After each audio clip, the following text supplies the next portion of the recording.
We're going to see that verse come to life today as we've been looking at the life of Samson over the course of this month. If you missed either of the previous messages, you can listen to them or download them online at hollychurch.org. I'll give you a quick refresher as we begin today. Samson is set apart from birth to be a judge, which means he's going to bring God's judgment upon evil. In Samson's case, it's the Philistines who are wickedly oppressing God's people through economic and through legislative means, meaning they pass laws to hurt or destroy those who would desire, who want to worship the one true God, Yahweh, the God of Israel. Yahweh is God's personal name revealed to us in the Old Testament. In the New Testament, it's Jesus, Yah saves. That's his personal name revealed to us in the New Testament.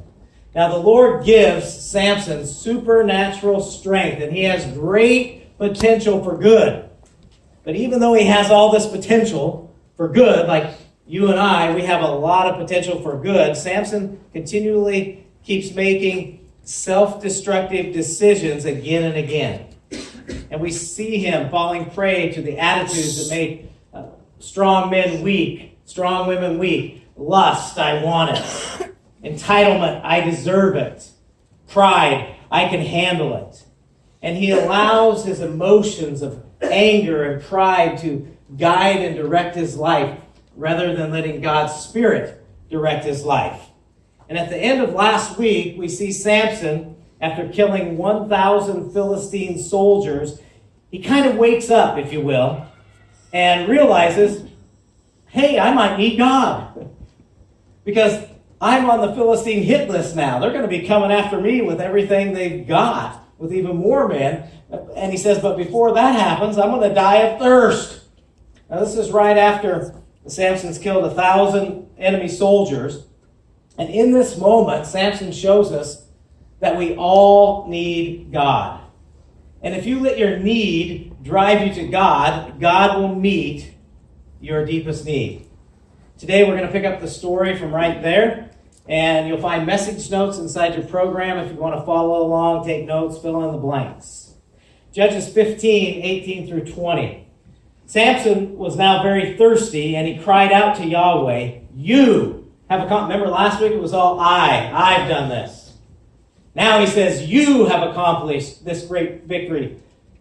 Now he still includes himself here, by the strength of your servant. Must I now die of thirst and fall into the hands of these pagans? So God caused water to gush out of a hollow in the ground at Lehi, and Samson was revived as he drank. Then he named that place the spring of the one who cried out, and it is still in Lehi to this day. Samson judged Israel for 20 years during the period when the Philistines dominated the land. Now, if you're not careful, you're just going to read right over verse 20 there and not really realize the importance of it.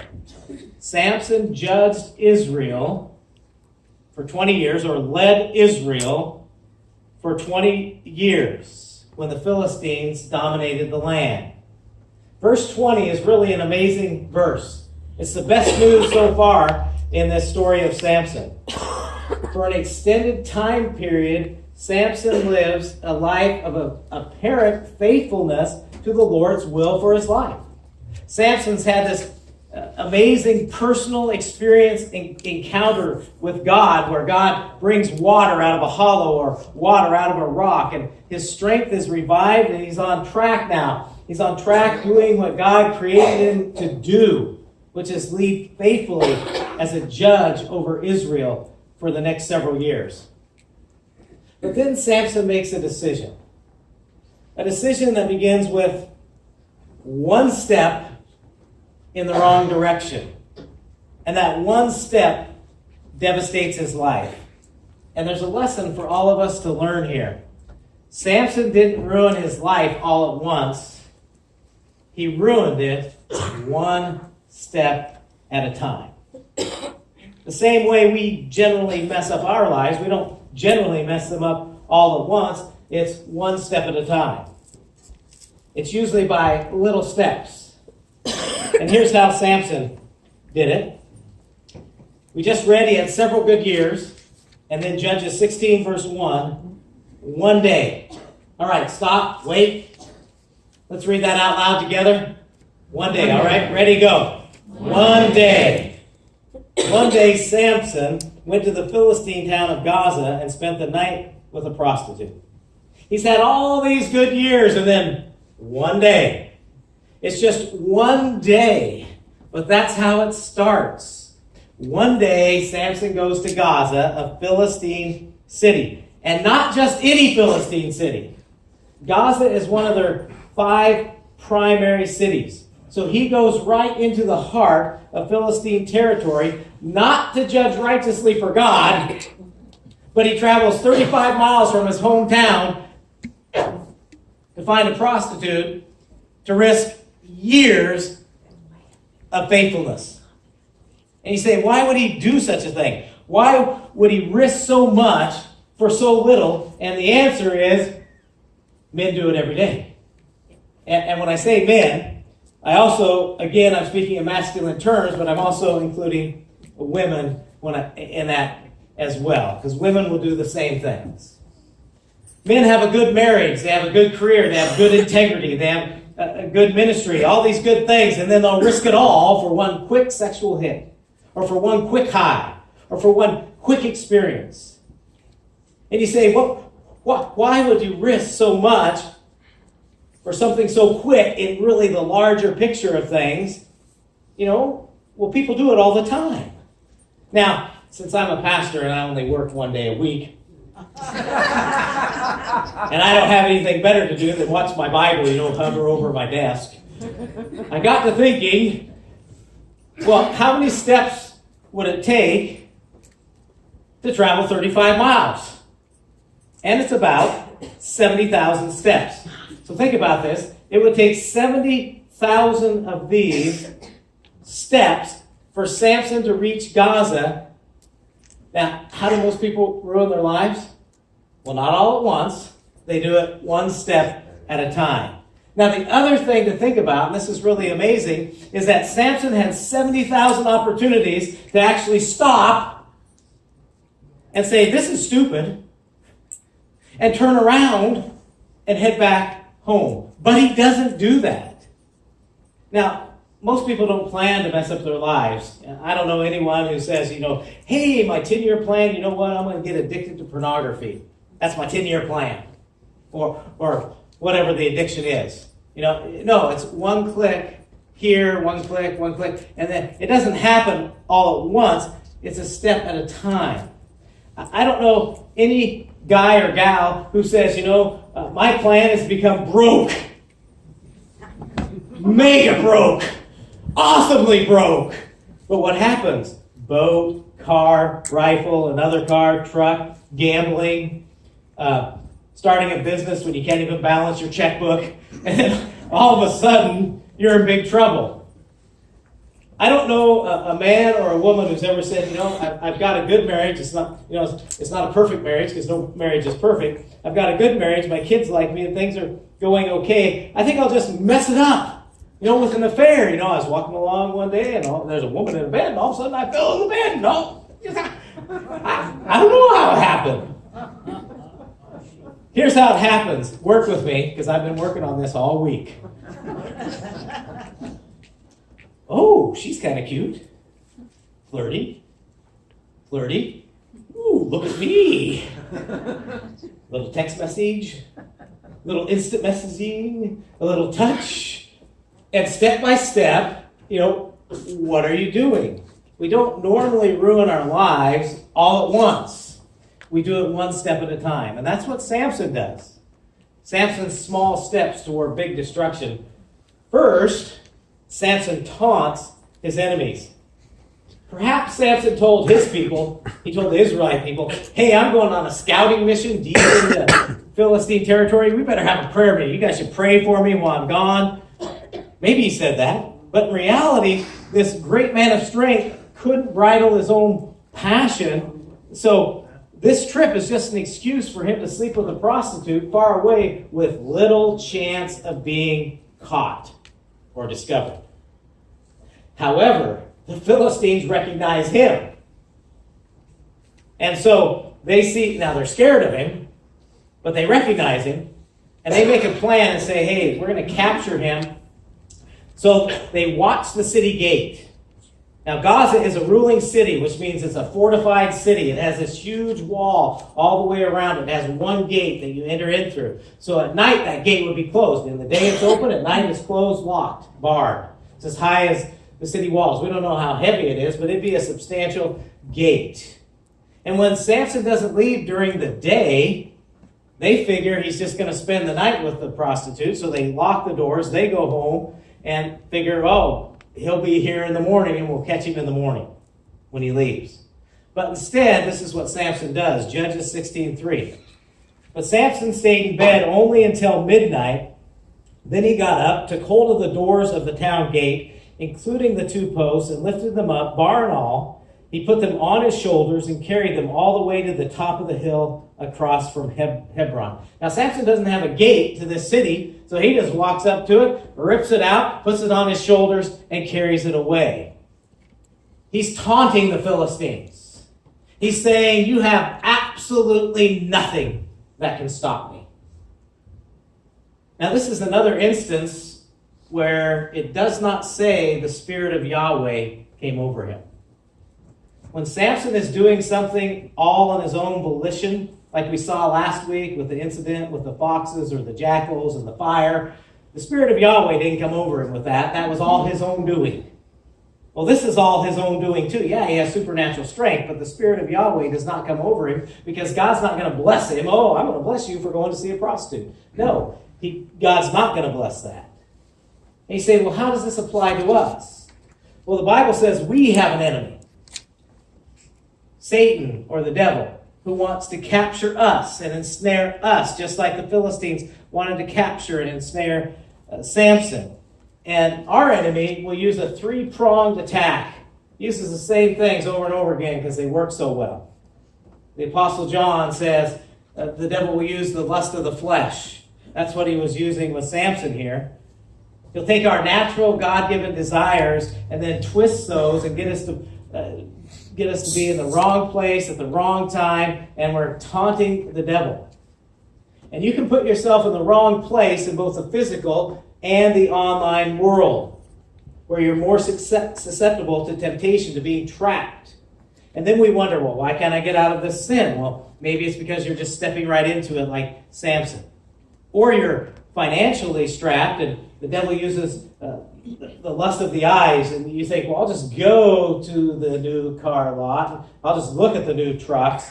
I won't really buy one. And so you're taunting the devil. You're taunting the enemy. Or we're prideful and we say, well, I can handle it. You're taunting the devil. The Apostle Paul tells us, 1 Corinthians 10:12, if you think you are standing strong, be careful not to what? Oh. Samson's first small step was to taunt the enemy. Second, Samson rationalizes his sin. When Samson began his career as a judge of Yahweh, Samson immediately gets himself into trouble because he travels to the Philistine town of Timnah, sees a Philistine woman there, falls for her and wants to get married to her, even though God said, don't get married to a Philistine, and things didn't turn out so well when he did that. But now it's several years later, and things have been going good, and maybe Samson just thinks, well, he lives out of his anger and his pride, so those emotions, so maybe he just thinks right now, well, I'm strong enough now. I could go to any Philistine town, and I won't fall for a Philistine woman. Well, he goes to Gaza, and he falls right into the arms of a Philistine prostitute, maybe because he wasn't heeding this warning that Paul gives, 1 Corinthians 10:12, if you think you're standing strong, be careful not to fall, because Samson just falls right into the arms of a Philistine prostitute. Now, at this point, he's sinned. He has sinned. But it's not too late to turn around. Instead of turning around, though, towards God, towards Yahweh, Samson rationalizes his sin. Well, I'm a pretty decent guy. It's just this thing. I got a thing for Philistine women. It's just my thing. Or perhaps he says, well, it's nobody's business but my own. And if nobody finds out about it, who's it hurting anyway? What's the big deal? Or maybe he says, well, I'm only going to look. This is how I cope with things. As I said, Samson could have turned around even after this incident with the prostitute, but instead Samson rationalizes his sin, and he travels to yet another Philistine town. And here's what happens. Judges 16:4. Sometime later, Samson fell in love with a woman named Delilah who lived in Sorek Valley. Now the Philistines, they catch wind of this, and that he's fallen in love with this woman. And Judges 16:5 says, the rulers of the Philistines, as I said, there were 5 ruling cities.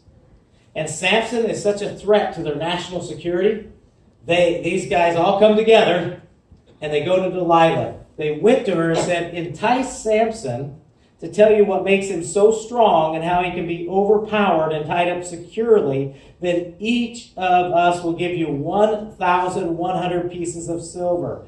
This is 150 pounds of silver, a considerable reward they're offering her. Now, some people may wonder, why didn't the Philistines just kill Samson? Maybe they couldn't. Or it might be because the Philistines love to capture and humiliate their enemies, especially an enemy of the stature of Samson. If they capture and humiliate him, then it demoralizes the entire nation of God, the entire Israelite nation. And it proves that the Philistine god, Dagon, is superior to the Israelite God, Yahweh. Whatever the reason is, they don't want to kill Samson, they want to capture him. And they offer Delilah a reward to find out the secret of Samson's great strength. Now, Delilah wants the money, so she asks. Judges 16:6. So Delilah said to Samson, please tell me what makes you so strong and what it would take to tie you up securely. Samson says, well, if you take 7 new bowstrings that are still wet and you tie me up with those, I'll be as weak as any other man. And so he lets her tie him up. Now, as soon as he's tied up, she says, Samson, the Philistines are upon you. And they were waiting for this cue. Philistine soldiers rush in to capture Samson. But instead, he just breaks those bowstrings, takes out the soldiers, makes short work of them. Some time passes, and she says, Samson, you lied to me the first time. Tell me the truth. What's the secret of your strength? He says, well, if you tie me up with brand new ropes that have never been used, then I'll be as weak as any other man. So again, he lets her tie him up with these ropes. Again, she says, Samson, the Philistines are upon you. Again, he snaps the ropes and makes short work of them. Now, he must have been truly smitten with this woman. Because she is not hiding her intentions toward him whatsoever. He loves her. I mean, he's head over heels in love with her. And she doesn't care about him at all. Now, maybe it was because wherever Samson went, all the women went, ooh, Samson, and they swooned over him. And maybe this was the first woman who said, I don't really care about you. And so that stirred him all up. You know, I got to win this woman over. I don't know. But some time passes, and she says, up to now you've deceived me. Stop lying and tell me how you may be bound. And Samson says this time, well, if you take the 7 braids of my hair, so now we know what he did with that long hair he never cut. He had 7 braids. He said, if you take the 7 braids of my hair and you weave those into your loom over there, your weaving loom, and then you put your knitting needle through that, I'll be as weak as any other man. And so she does. She weaves his hair in there, and as soon as she puts that kneading needle in, she says, Samson, the Philistines are upon you. He pulls the needle out. He jumps up, loom and all, takes out the Philistines. After this, though, she pulls out all the stops. Judges 16:15 through 16. Then Delilah pouted. How can you tell me I love you when you don't share your secrets with me? You've made fun of me 3 times now, and you still haven't told me what makes you so strong. She tormented him with her nagging day after day until he was sick to death of it. That's a verse all the guys can memorize. They can't memorize the rest of the Bible, but they can memorize that one. So, now men, I am speaking to the men. Men right now, I'm speaking to the men. Samson was strong enough to kill 1,000 Philistine soldiers. He was strong enough to kill a lion with his bare hands, no weapon. He was strong enough to lift those city gates and carry him on his shoulders. But he wasn't strong enough to lead a woman. So guys, don't just be strong in your career. Don't just be strong in your hobbies or your sports. Be strong in leading your spouse, your family toward Jesus. So Delilah just wears him down, and he confesses the secret of his strength. Judges 16:17. See, he'd gotten close with that, the braids in the loom. Finally, Samson shared his secret with her. My hair has never been cut, he confessed, for I was dedicated to God as a Nazirite from birth. And it's almost like here for just a moment, Samson remembers his purpose. That God created him for a reason. And guys and ladies, I just want to say very respectfully to you, don't forget that God has created you for a purpose, for a reason. God didn't just put you here to take up space or to do fairly well at your career or at a sport or at a hobby. Now, those things are all meant to be a vehicle. Here's why God put you here. Your whole life, everything in your life is meant to be a vehicle that you use to glorify Him and to make a difference in this world. So I'm reminding you today that you were created for a reason. You were created to glorify Jesus in all that you do. And Samson, it's like he remembers this for just a brief moment, but then he continues. He says, if my head were shaved, my strength would leave me, and I would become as weak as anyone else. As a Nazirite, Samson was dedicated to God for a special purpose. And as a Nazirite, he could not eat or drink anything from a grape or associated with a grape. He couldn't touch dead bodies, and he could not cut his hair. Now, Samson's hair did not give him his strength. Yahweh gave him his strength. But Samson's obedience to Yahweh mattered. And your obedience to Jesus matters. Judges chapter 16, 18 through 20. When Delilah realized that he had told her the whole truth, she sent this message to the Philistine leaders. Come one more time, for he has told me the whole truth. The Philistine leaders came to her and brought the money with them. Then she let him fall asleep on her lap and called a man. How callous is she? Then she let him fall asleep on her lap and called a man to shave off the 7 braids on his head. In this way, she made him helpless and his strength left him. Then she cried, Samson, the Philistines are here. When he awoke from his sleep, he said, I will escape as I did before and shake myself free. But he did not know that Yahweh had left him. That's one of the saddest verses in the entire Bible. Samson had taken so many steps away from the Lord, he didn't even know that Yahweh had left him. He taunts the enemy. He rationalizes his sin. And then his third step, Samson assumes his disobedience will never cost him. He thinks like so many, well, I've sinned like this. God never struck me dead. I can just get away with this sin. Or I never got caught before. Nobody will find out. Delilah cries out, Samson, the Philistines are upon you. And he thinks, I'll escape just like I did before. May I say with great humility, there may come a time in your life when you've just messed everything up so much for yourself that you're not able to get out of the mess that you got yourself into. That your spouse will just say, that's enough. Or your boss will say, that's enough. Or your kids will say, that's enough. Or your Lord will say, that's enough. And your sin overcomes your life because your sin does not go unnoticed by God. Samson thought, Yahweh will never remove his spirit from me. I will escape again. Only this time, there's no escape. There's only the cost of his disobedience. Judges 16, verse 21. The Philistines seized him and gouged or burnt out his eyes. They brought him down to Gaza and bound him with bronze shackles, and he was forced to grind grain in the prison. Do you remember how the Philistines loved to humiliate their enemies? Taking him to Gaza was not by mistake.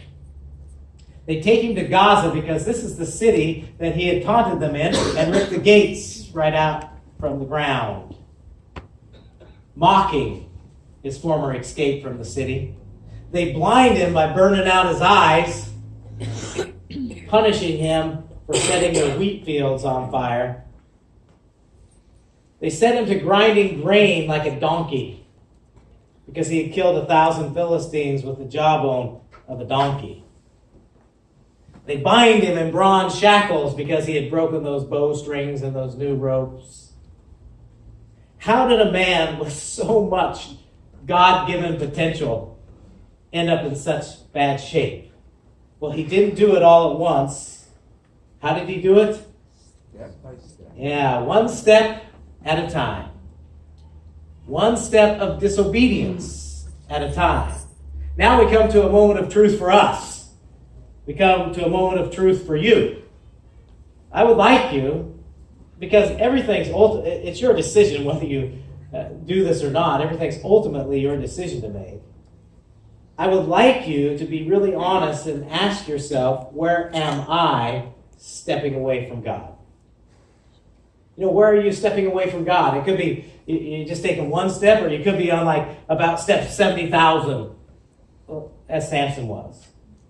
If you're a Christian, it could be as simple as, I've taken a step away from reading I used to read my Bible, follow that Bible reading plan, but I haven't been doing that. Or I haven't been praying, spending any time in prayer. Or it could be lust, I want it. Or entitlement, I deserve it. Or pride, I can handle it.